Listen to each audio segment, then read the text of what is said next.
All right. Hello, everybody. Right off the bat, and I know there's a lot of people. I even had to just kick somebody out of the chat because this is not a UFO show. So if you want, don't complain in the comments about what about the UFOs? This isn't the UFO show.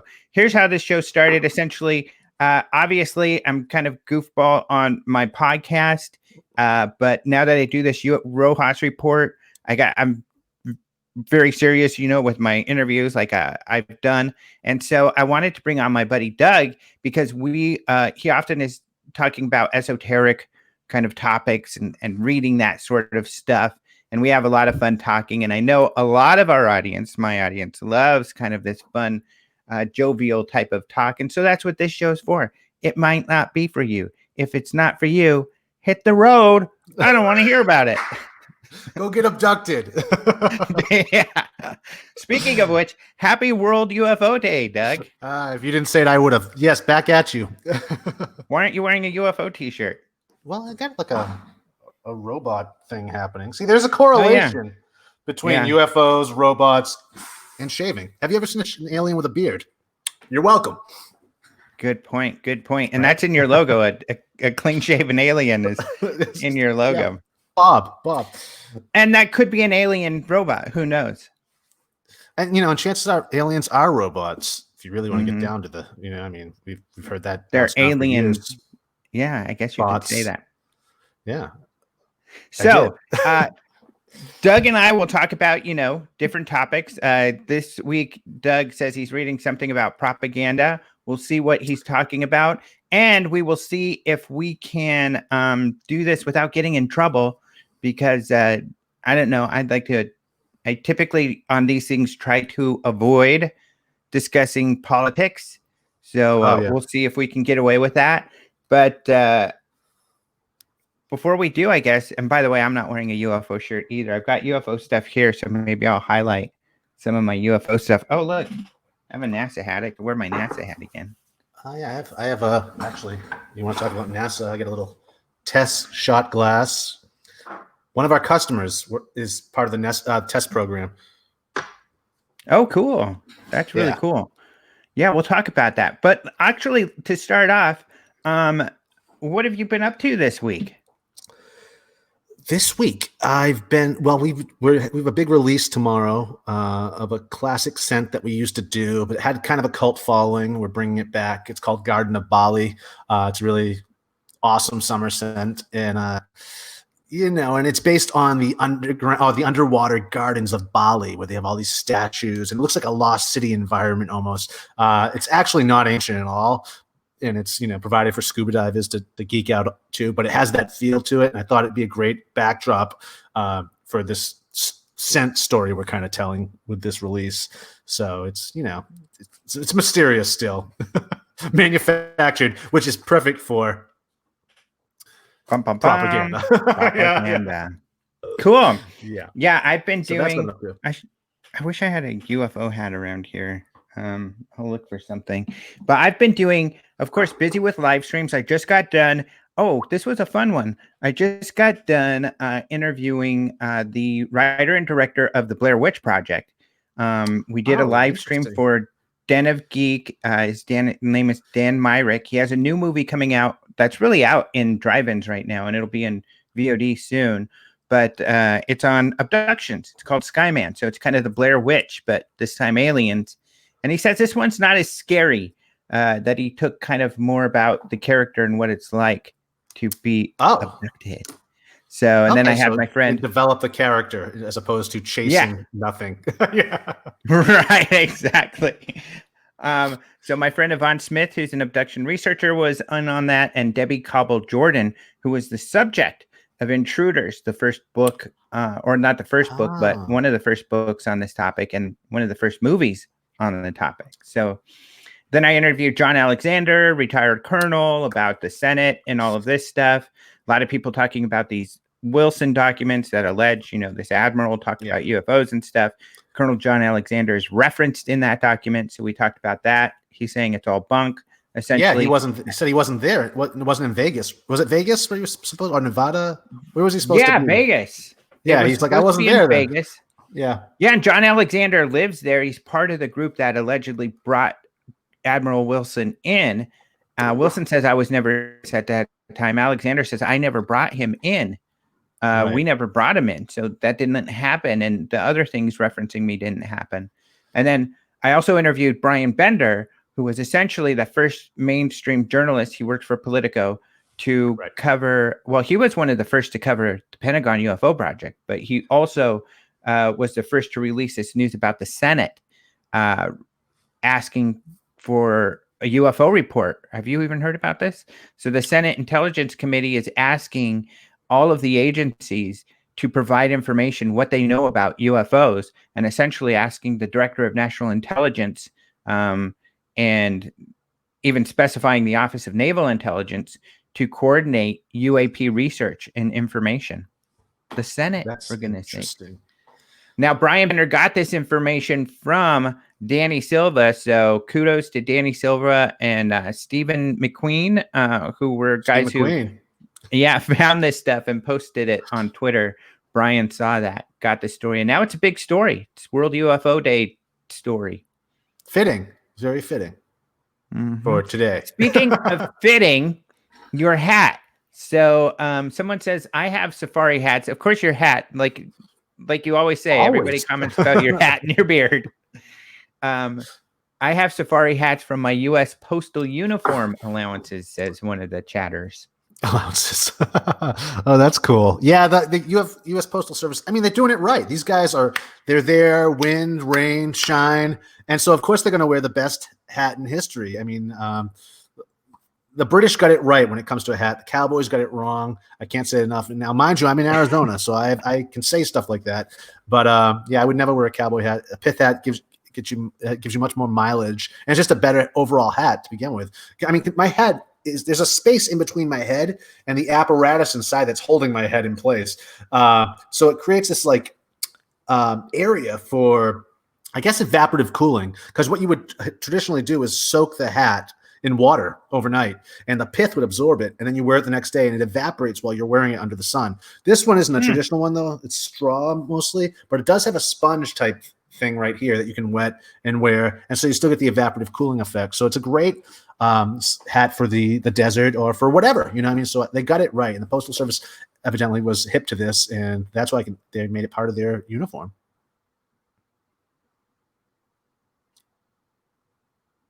All right, sorry, stupid phone.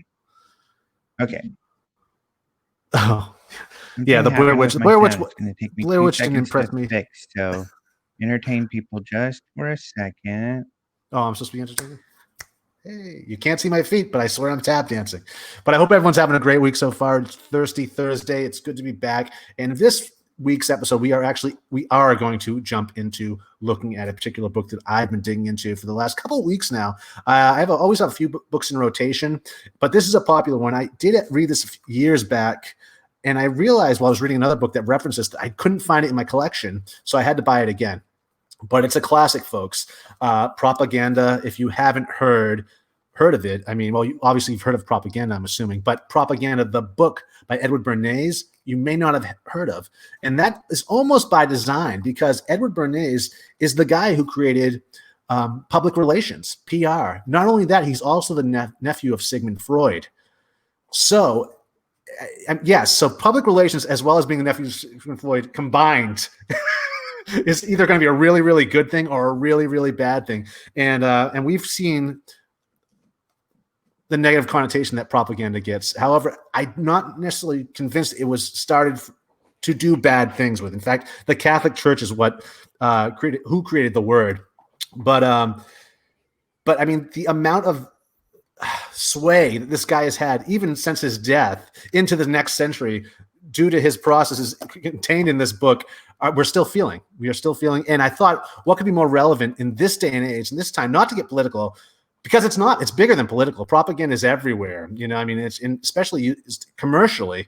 But and when we do look at the politics that have used propaganda, we often think of the Nazis or the Russians and so on and so forth. But it started here, folks. He was an American, a North American. So this is what we're going to be digging into today. And I thought that'd be a very interesting topic to cover. And we're just going to talk amongst ourselves in regards to this. What do you think? Yeah, for sure. And in fact, I do want to tell people that do join us in the chat, and we want to interact with you all as much as possible. But sometimes you may not appreciate that. Stephen Padilla, thank you so much for being here. He's awesome. He's someone who has been following us for a while, and I'm kind of interested in his perspective here. And it comes back to exactly what you're just talking about, propaganda. So I want to hear your perspective too. He tells me, because this is something I do all the time, and he knows that, don't criticize the Daily Mail, Daily Star, or the Sun for UFO reporting. It's worthy news.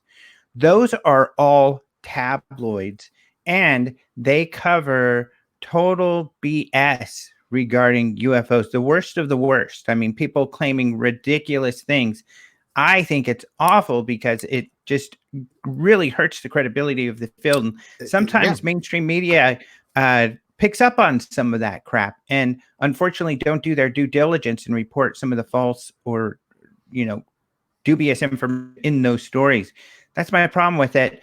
And in that sense, it's propaganda, isn't it? Yeah. Well, and then looking at that, when Star covers this stuff, it reinforces the public opinion, or the opinion the public already has on Star or Newspeak or whatever these rags are that sell typically fake news. I mean, that's what they've been doing or yellow journalism. They've been doing this forever. That's how they make their money. So yeah, we don't want to see these important things covered in there because again, it loses credibility. So it's like reverse propaganda.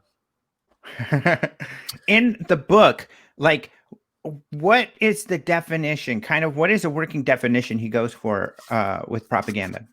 Propaganda is pretty much creating public opinion, controlling public opinion by an invisible government or governing body, which could be in government, could be in politics, but also can be in commercialism as well. I mean, he was doing PR for the government, for the CIA, as well as for industry. In fact, when I say it's still touching us to this day, it is. Bacon. You see this with bacon. Everyone's like, bacon, it's the best thing in the world. I love bacon. It's like, it really is. Like people wear shirts with bacon. He's the one who gave us the love of bacon.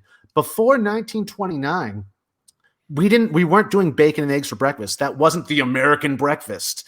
That was not in our mind. We were drinking juice, coffee, and toast in the morning. And the bacon industry, beech nut industry, came up to him, said, hey, we want to make more bacon sales. What can you do for us? And he went right to work with that. Now, mind you, this guy, again, was a nephew of Freud. And though in America, an American, he would often visit his uncle as a young lad, and they would take walks and they would discuss what Freud was working on, whatnot. This left a big impression on Bearnaise, and he applied this to his technique. So bacon and eggs, he made it the all-American breakfast. The first thing he did is, for his ad campaign, was interview doctors, or it sent out surveys with just one question. Is it better to have a hearty breakfast or a light breakfast? And 9 out of 10 doctors reported back a hearty breakfast. Now, he didn't ask, is bacon better than what we've been doing? But he had just enough that he needed to sell this to the public. And so the hearty breakfast, the bacon and eggs, the American breakfast, doctor recommended breakfast. Wow.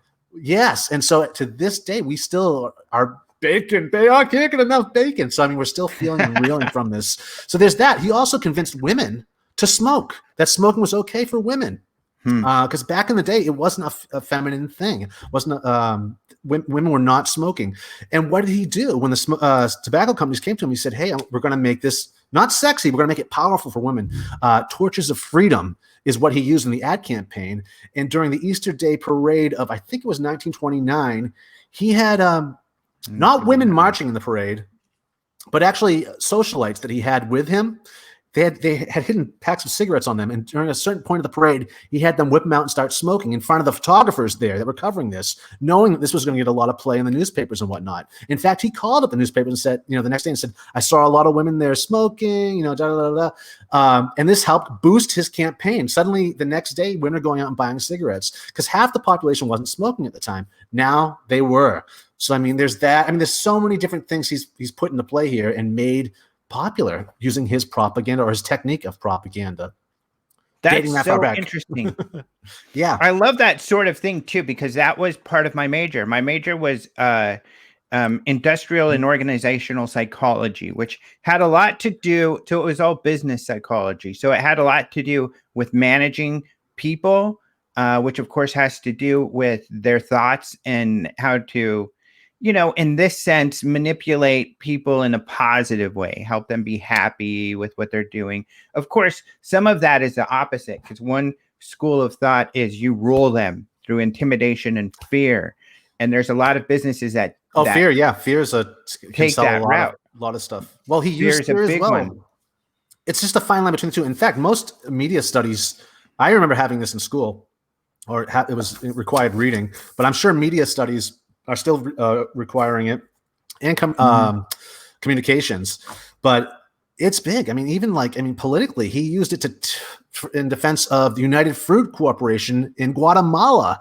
He had that president down there, the democratically elected president, turned over. He shaped the media to consider this guy communist when he was actually a democratic socialist the entire time. But because he was taking back land from the fruit industry, from the banana corporations, companies and whatnot, they didn't like that. So they hired Bearnaise to create this public campaign against him. So, I mean, like, they were bombing Which still Guatemala goes on over now. this. Because people don't realize, often people call democratic socialist communists. Oh, yeah. Totally different things. Way, way different. There's no democracy. Not like we understand it with communism. Totally different things. But a lot of people. It exploits our limited education that we're getting in this country is what it all comes down to. We're not taught about socialism and communism and so on and so forth. We're not really, or critical thinking at that.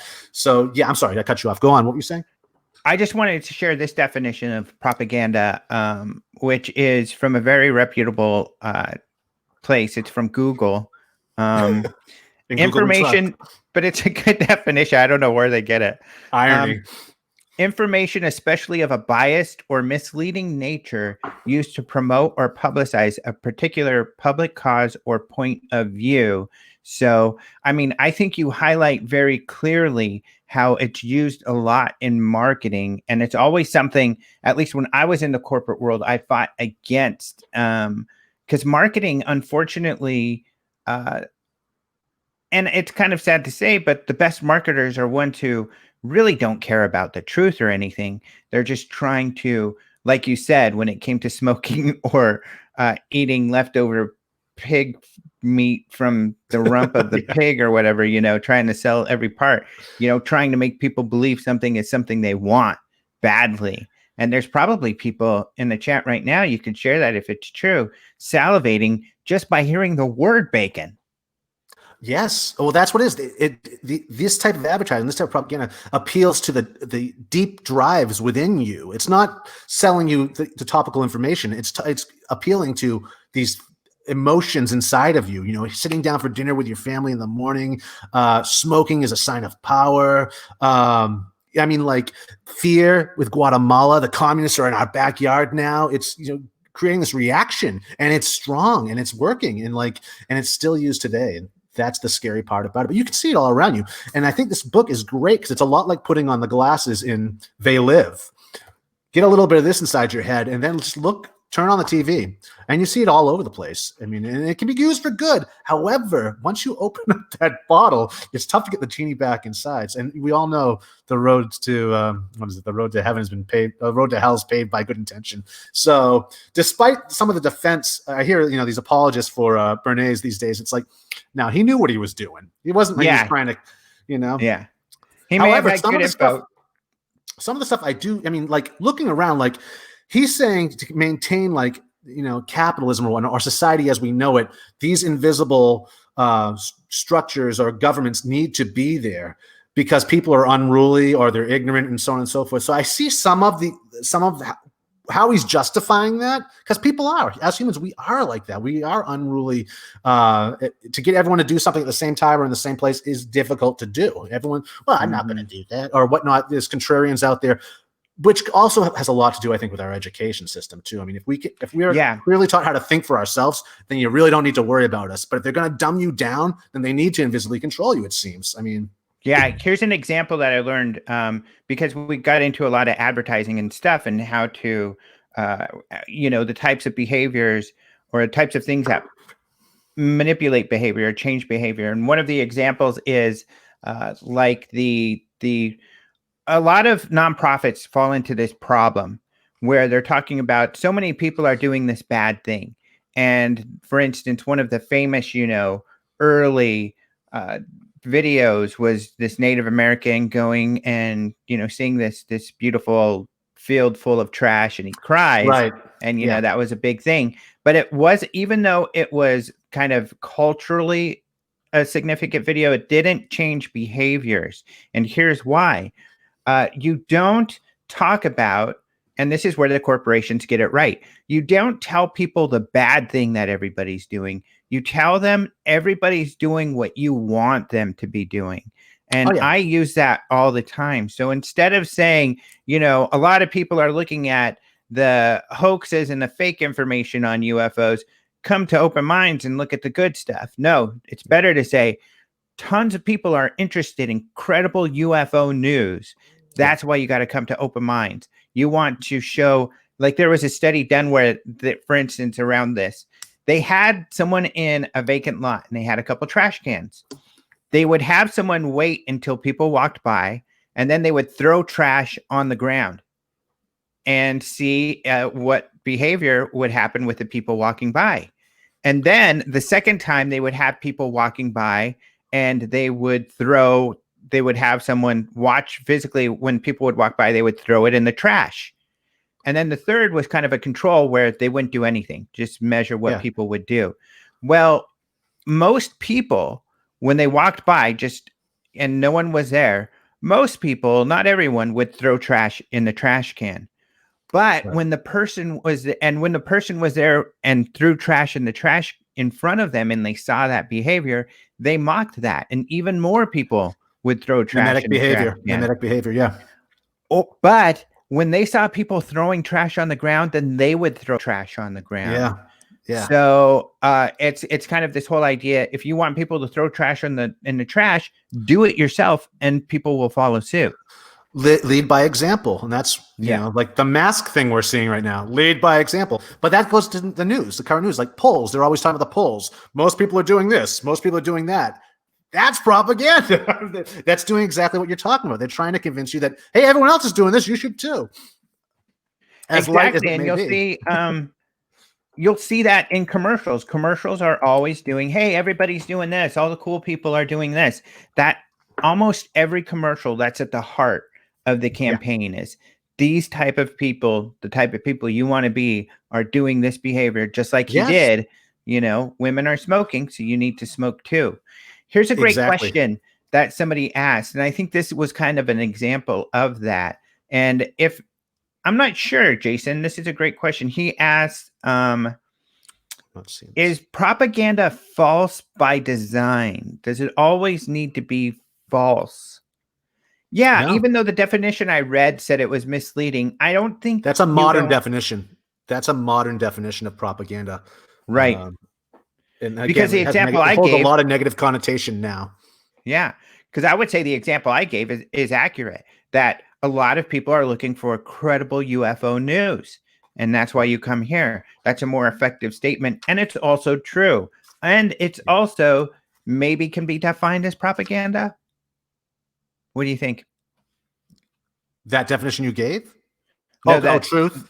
Truth can be defined. Yeah. I mean, reinforcing something, a behavior that you want to see in society, be it good or bad, is propaganda.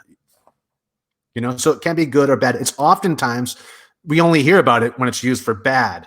When it's working for the good, you don't often hear about it, Yeah, and I do often refer to, because it's kind of fun, and I've heard any sort of documentation propaganda. So for instance, you've got a flyer. Oh, you've got some propaganda out. Yeah.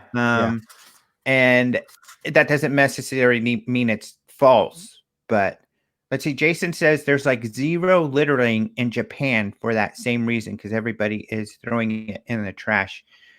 You know what? Japanese, man, I'm like, they're pretty cool. I really like the Japanese. This is a mouthwash I use. I noticed this prior to us going live here. But even now, this is a healthy brand. This is a nice company. They're doing good things. But on the back, there it is.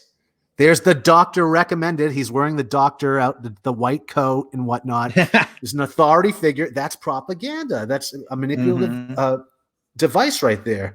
Dentist and bacteriologist. So they give you the professional. Now his face is on it. He could be real or not. It doesn't matter. But that's a form of manipulation and propaganda as we know it, be it for good or bad. So it's these techniques is pretty much what Bearnaise put into play back in the late 1920s, and that are still effective. You're a marketer. You're a good marketer. You're always thinking how to market. How do you use propaganda?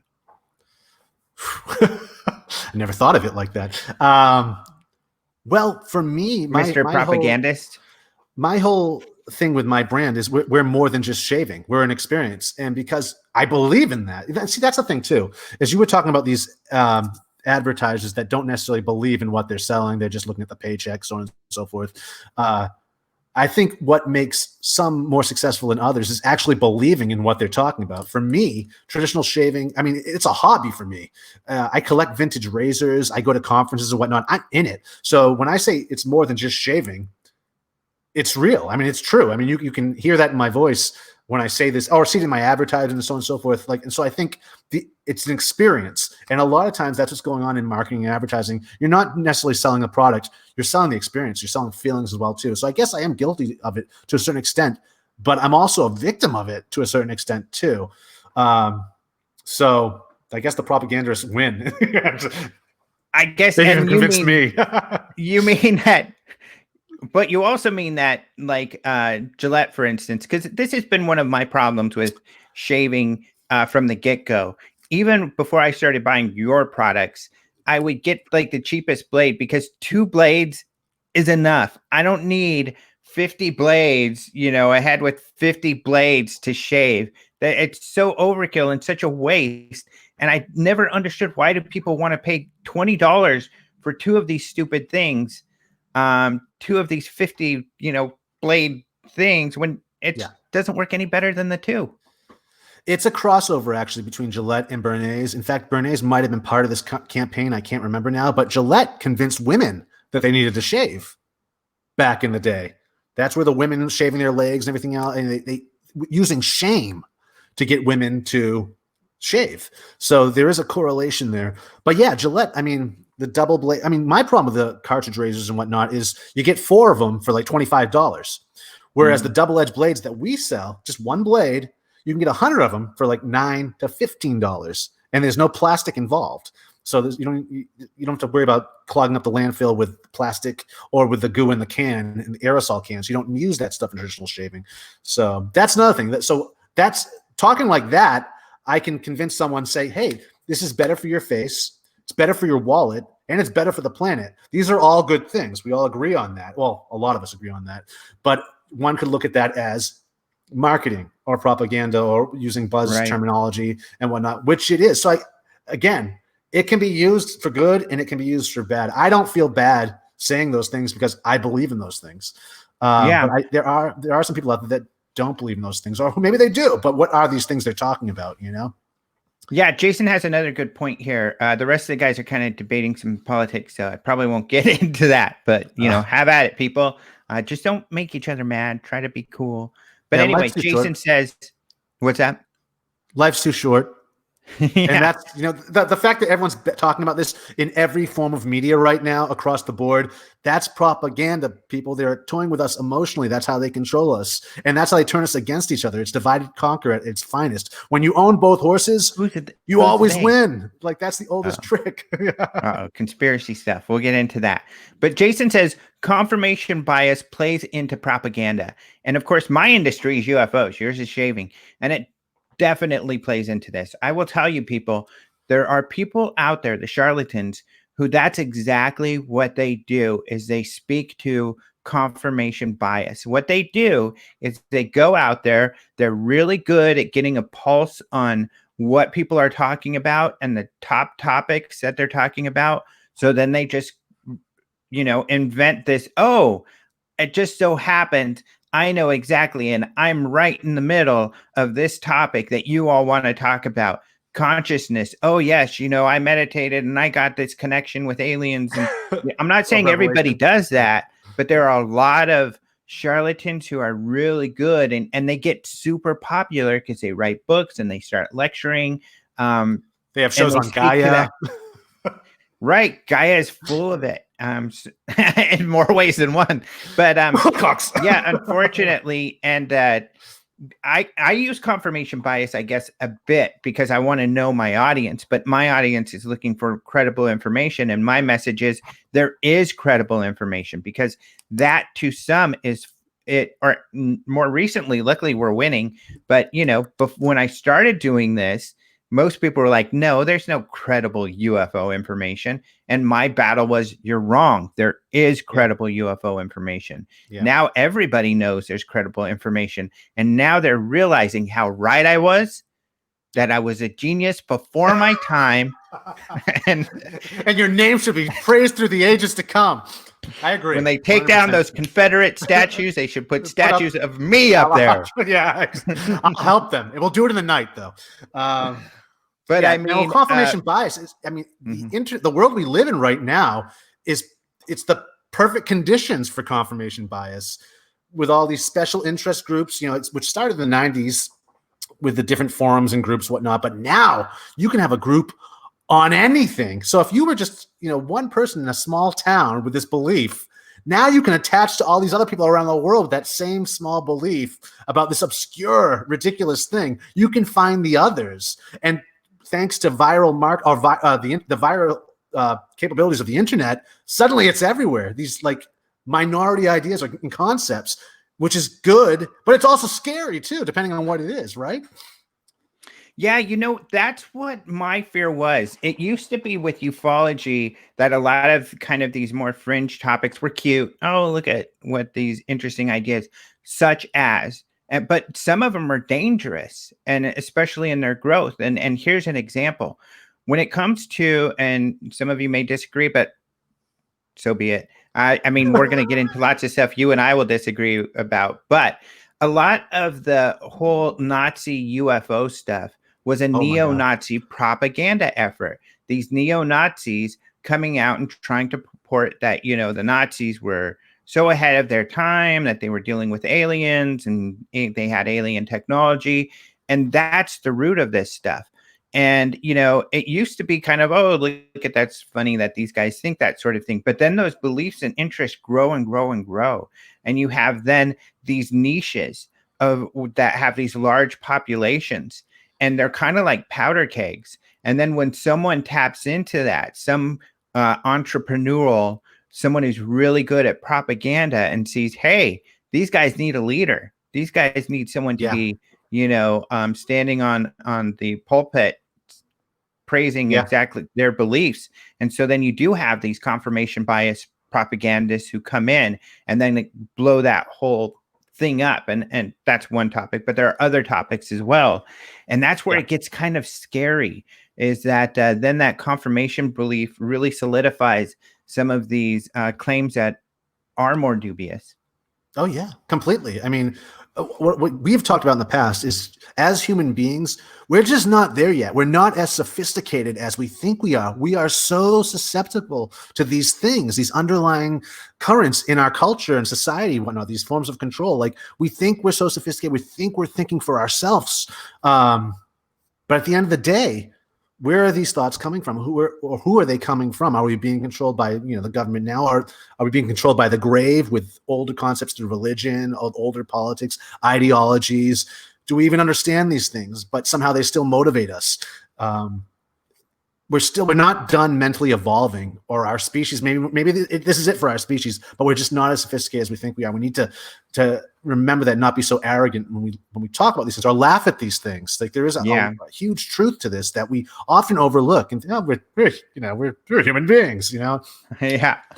There's a couple good points in here. So someone started kind of talking about the flat earthers and making fun of them.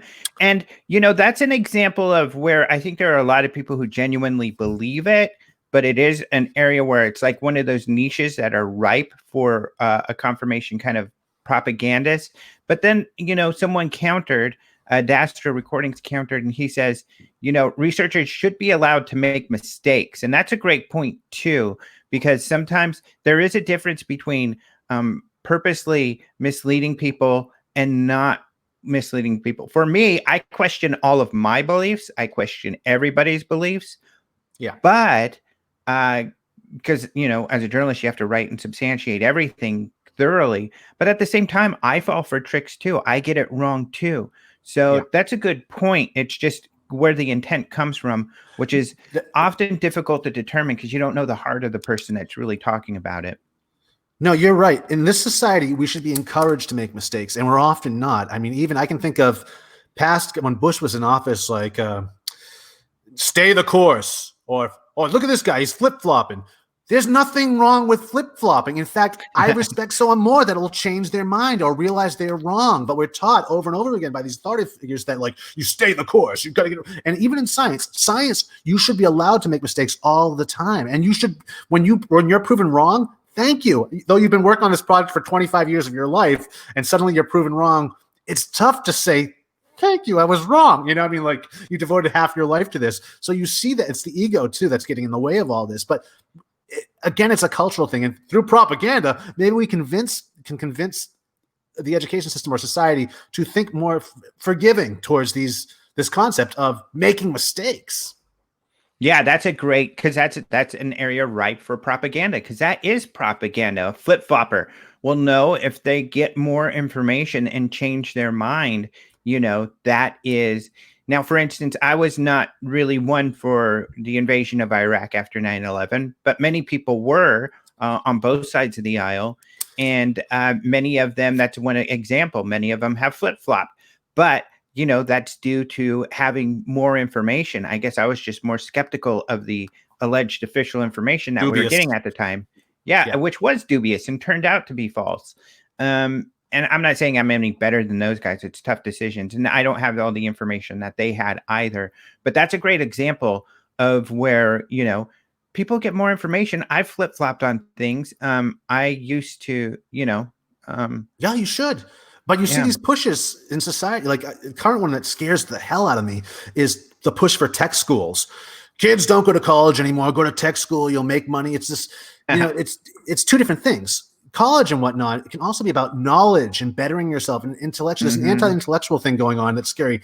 I myself went to a tech school, but I also went to college after that. I got the best of both worlds. But you see this pushing people away from the education. Go learn a craft. Go learn, a trade. But no one's saying, but do both. That's scary. We need more education in this society. We need more philosophy in this society. That's one thing we don't learn in school. No one knows philosophy. I mean, like this, no one knows critical thinking. They're not teaching us what we need. So, we really need to redefine these things and look at what's going on right now. But yeah, the push for trade school, I get that. I totally get it, having gone to trade school. But don't push people away from college or university, or I'm not paying for people to go to college. That whole argument. It's like, don't you want more intelligent people around you in society? Right. Like, don't push away from that. Embrace that. Yeah. Right. You get better doctors who are doing something pretty important with you. You'll get doctors that are passionate about doing medicine rather than thinking about their golf game on Saturday, because they were pushed to become a doctor to make money, not because it's their passion. Like, you want the person working on you that has a passion for this, not was motivated by money or money alone. Like, that's just the society we live in, and it's propagated, and it's like, no. Yeah. So some people are really enjoying. I know. I'm checking out the questions now. It is fun because obviously we're having a fun time talking about it. But the truth is constant moving target is another comment. I guess it's certainly an ever evolving thing. For instance, truth. Like, I have a very to me, science is a pursuit for truth. It's a pursuit, and it's a moving knowledge target. and wisdom, and it is a moving target because what we understand scientifically changes on a regular basis. And, there's one thing, for instance, that I take pride in, and this is something that we don't learn. It goes back to philosophy. Pragmatism was invented in America. Philosophy is mostly European, even Eastern philosophies have gotten more popular, which are also very wise. A lot of great philosophy, but one thing that we can put a stake on the ground in the United States is pragmatism, and that's kind of what got us through, made us so big in World War II. It was this adherence to like scientific method and looking for facts and proving. And what evolved of that is our, industrial evolution, us really mastering technology, of which we still do, and be able to do so many cool things like going to space and all of that. And I think that's why I take a lot of pride in that. I think people don't get that anymore. And it's because of this lack of education, like you're talking about. I feel that we should be proud that we're trying to substantiate everything that we say and do to make sure that we're doing and saying the right thing, that is something moving forward. Because accountability. Right. Because, when you're building blocks of truth, or, you're actually moving forward and you're doing things more efficiently and better. That's what science typically does for us when it's governed by our hearts and, what our needs are. But when you do fall prey to just falsehoods, or you want the world to work this way, it often then moves backwards. Right. I think. That peer review, that's why peer review is so important. But even that has been taken over by the propagandists as well. I mean, like, it's not what it used to be. Somewhat, but I don't know if I would necessarily agree with that, because this is what's going on with science. Science is being thrown under the bus, and it certainly can be used for political or marketing purposes, but for the most part, it's not. Those people who are the scientists who are swayed by politics, or they're being paid by a corporation to back a product, or they're not seen as the top of their field.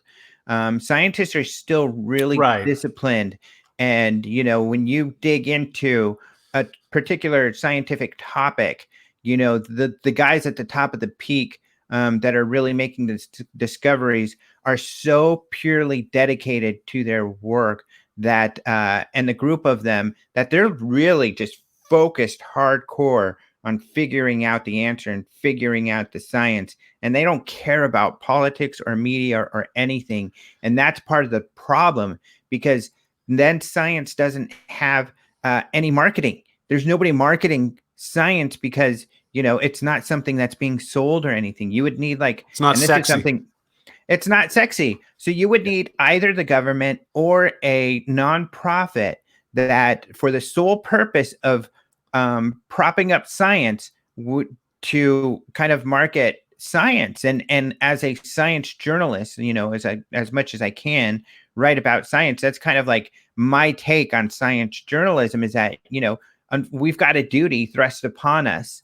Unfortunately, it doesn't pay, and that's why you don't see as much of it. But to try to accurately get out what the science is and the excitement about science, despite scientists giving a damn what we're writing or doing, as long as we don't hurt their what they're doing, and despite some propagandists trying to sway the science to something that it's not.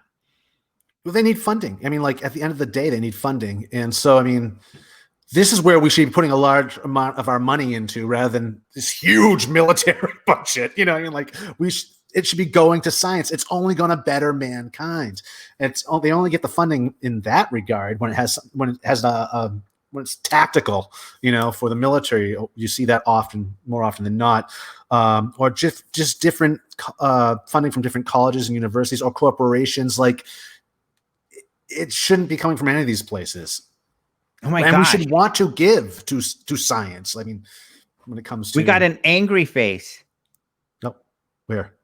Somebody gave us an angry face. I can't see all these. They're really mad. That is someone that is really into propaganda. Maybe that's a marketing person. Who? Where? I don't know. I can't tell. All I can see is I can't tell. I'm telling you, I don't know. All I can do is I see this little screen that shows us, if we've got thumbs up and, or whatever. And it just says we've got at least one angry face. So that's kind of interesting. I wonder what they're angry at. Let's see what Brian Drummond has to say. We might have different takes on this one, likely. He says Neil deGrasse Tyson has done a pretty good job of inspiring public interest in science. Despite his UFO bias, I think he's done a lot of good. I agree with that, actually. What do you think? Yeah, he's pretty good. He doesn't take a strong stance on things I'd like to see him take even in regards to atheism. He considers himself an agnostic, which I don't think it serves science at all. But I do. I use that term. Let's talk about it. What don't you like about that? I just think we've seen so far. We've made it this far in history, battling. Well, I don't know if I want to really get into this conversation. Really? Well, I don't want to offend anybody too much. Let me at least share my perspective and what I feel agnostic means and why I say that.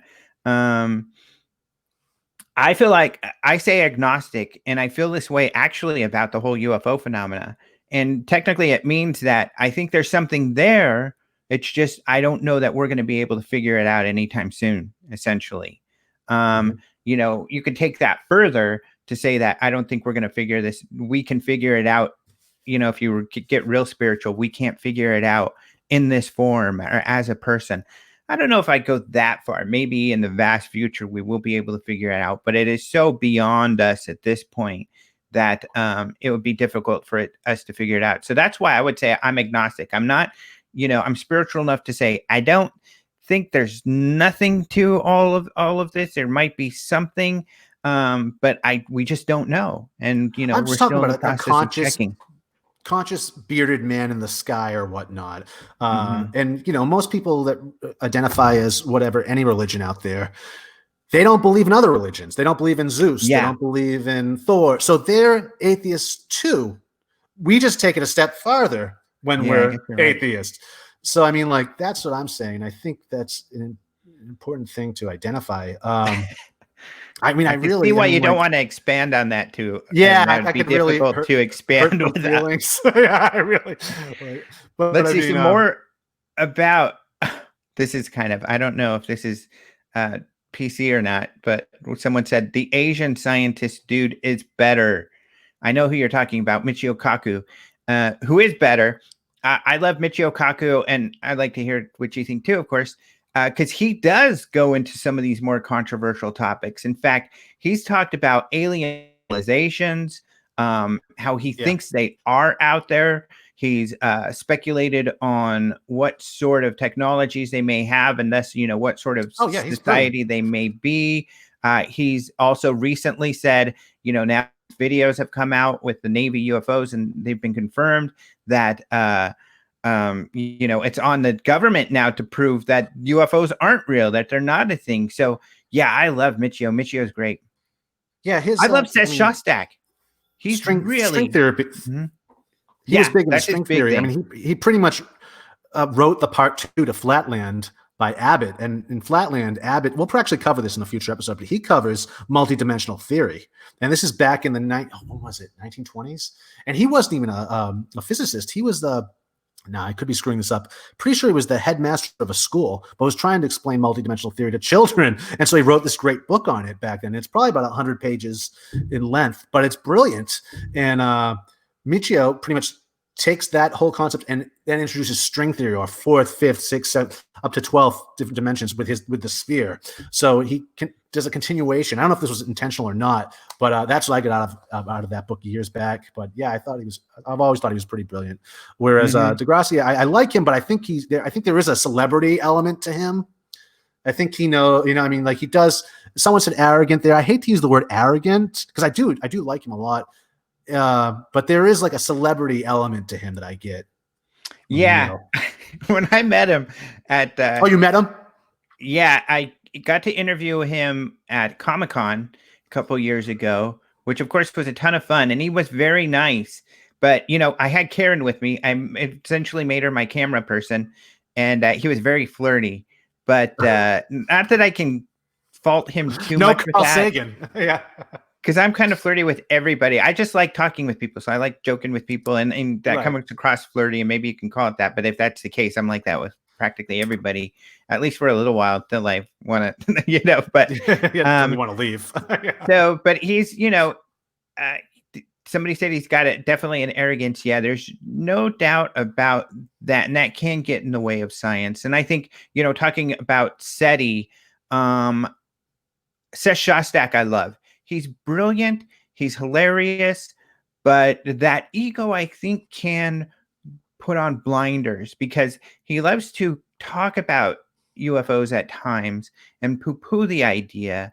But whenever you ask, he clearly has not educated himself on this topic at all. Stanton Friedman, may he rest in peace, good friend, and he's been around for decades. They've been debating for a long time, and Stanton, back in the day, used to always tell him, here's the books you need to read. Here's the books you need to read. And he would ask throughout his life, have you ever read those books? He'd say, no. Even when I talked to him and he told me if there was something to it, astronomers would know. And I said, well, have you read Peter Sturrock's book? No. Well, this is Peter Sturrock. There are astronomers, and that's what caused me to create a lecture I have, which is Astronomers and UFOs, which astronomers started the whole UFO thing with Dr. J. Allen Hynek, and then I go over many others. Astronomers have been on the front cutting edge of investigating UFOs. So certainly, that's kind of unfortunate when ego gets in the way of science. And it's true. Now, I never got that from Carl Sagan. A lot of people feel like Neil is filling the shoes of Carl Sagan, which I think is really difficult to do, first of all. But even with his, Cosmos series and whatnot, and you see him speak, you never got that kind of arrogance. We got more of he was joyous. He was excited about it. He also smoked more marijuana than Bob Marley, I think. But he really wasn't. Yes. Yeah. Wow, I didn't know that. I think it was Marijuana Reconsidered by Arthur M. Grinspoon, came out in the late 70s. Could be wrong. But there's it's different interviews with different people, and one of them is like Dr. X or Scientist X or something like that, going by some weird name. And it came out years later after Carl Sagan's death that it was actually him. And how he came up with certain theories was he was really high on on marijuana at the time. Didn't think he could make these breakthroughs without that help from that. So I also knew Carl Sagan's son back in Amherst. But I've met him. He was there because it was Carl Sagan. Damon. Yeah, this was for Cosmos 2, my interview with Neil deGrasse Tyson. They were the relaunch for Cosmos, and the executive producer was Carl Sagan's wife, and his son had something to do with it as well. So they were all three there. In fact, I talked to him. They didn't have him as one of the people you could interview, which was unfortunate.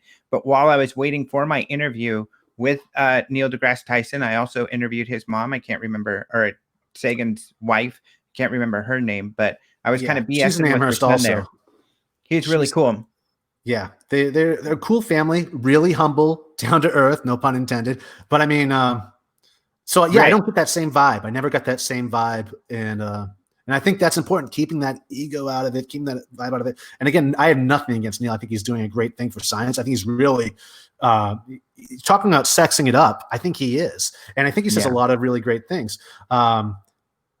And maybe it works for him, but it's just it is kind of it's a little bit intimidating. And this is a great example of when I talk about mainstream science and the actual scientists out there, they don't have a high regard for Neil deGrasse Tyson, Michio Kaku, a lot of these people who are in the media a lot because they feel like they kind of are propagandists, that they're kind of just media people. And media whores look down on that a lot. Yeah. Which is unfortunate. Bad. I know that's bad. Yeah. Somebody needs to do that. Just because you're an introvert, this guy's an extrovert. Yeah. Get him out there. Get him doing it. So maybe that's exactly, and maybe we're guilty of the same thing. Talk about you bias here. Not me. Maybe I'm including you in this. But maybe we do need these Neils out there, and we do need for the youth, for the kids to fall in love with science. And I remember growing up in the 80s. There was nothing cooler than NASA. Like my walls were covered with it. Yeah. Even after the Challenger, I was still into it. Like watching every launch, the shuttles. I mean, come on, you don't see that anymore. Now you're seeing a little bit of a tick. Beyond, but now you're seeing a little bit of a pullback towards that. And I think it's thanks to SpaceX and whatnot. I was seeing someone that was criticizing. Actually, it was a new show.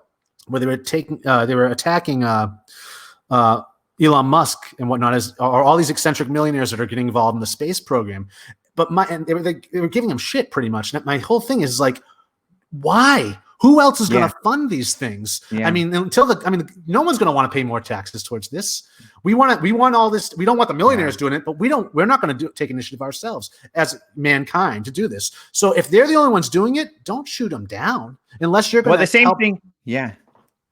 I don't know if this has ever happened in your field, but the same things happened in UFOs. Like when we gave, Tom DeLonge an award when it came out that he was working with all of these high-level people in the government about UFOs, and that came out in WikiLeaks. We wouldn't have known that otherwise at the time. This is prior to the stars and everything, and people were so mad about that. And because, who's this guy? We've been researching for decades. And who's this guy? Well, you've been researching for decades, but you haven't been able to do what he did. And then there's a lot of new people, this whole UFO Twitter hashtag. A lot of these are new to the field, these guys, these people. And I've really embraced that because I think it's great. It's new perspective, a new look at things. But there are so many people that get really mad about that. And it's really unfortunate because everybody has something to add. It's like archaeologists. A lot of classic archaeologists out there are getting mad at LiDAR. They consider it cheating, like some of the stuff that's going on in Central America right now. Yes, they're saying this, they're making all these discoveries. Yeah, but they're using this. They're using this technology. Imagine that, using technology. Exactly. So ego's getting in the way of this. Like, no, when we're looking at this from like an ego point of view, and it's like, no, this is mankind. We're learning about our history, our collective history, our greater history. Don't get in the way of that. And as humans, we often get in the way of these things. Mm-hmm. Exactly. I feel kind of remiss. Oh, here's a UFO. Oh. I've got nothing over here. UFOs and aliens. And in fact, sorry, Doug, I'm going to take you off the screen for just a sec, but you could still talk. If people see in the background right there, they're always asking, where's your floating UFO? It's right there. So I'll try to get in the screen more. But there's an artist that used to go to a lot of the conferences who made these guys. And then here, my buddy Mark DeAntonio. Did you ever meet him? I did. You did. Oh, you did? I think I did. Oh, yeah, at the conference. He probably came and talked to you forever because he's a talker, too. And he's really into meteorites and was hanging out with our buddy who sells meteorites, who at our conference was right next to your booth there. But he made this UFO because he makes models. In fact, Mark DeAntonio, the guy who made this model, he makes models for like the Navy and stuff. So he's got a clearance where he'll go in, they'll show him a top secret sub and ask him to make a model of it. So he'll have to get all the details and then make a model. And sometimes his models are top secret. And essentially they use these to show people like, industry insiders, for funding, or, sometimes the head of the project, General so-and-so, or Admiral so-and-so wants a model to display in his office or something like that. So yeah, really cool. So that's why I would imagine that's a dying art, like scale models nowadays, thanks to 3D programming and whatnot. So that's really cool. Must snort a lot of glue, that guy. He works with Doug Trumbull, who is a special effects master. He did special effects for all of my favorite movies. And he's really into UFOs too. In fact, one of my favorite interviews. But Doug Trumbull worked on Close Encounters, Blade Runner. I can't remember which others of my very absolute favorite movies, but they still do models. So even though they do a lot of digital, they'll still do models. They'd like to see it. Yeah. Yeah. So they'll like do all of these things in order to get the effect that they want. It's gotta be dying though. Because holographically they can do models now. I mean, like where you can have it on the table. It's got to be a dying art. No, Doug, don't say that. I don't want it to be, but I mean, like, but again, we can't cling to these things. We're ever evolving. So you don't be part of the problem. Let's be part of the solution. Don't cry. Don't cry. Just kind of.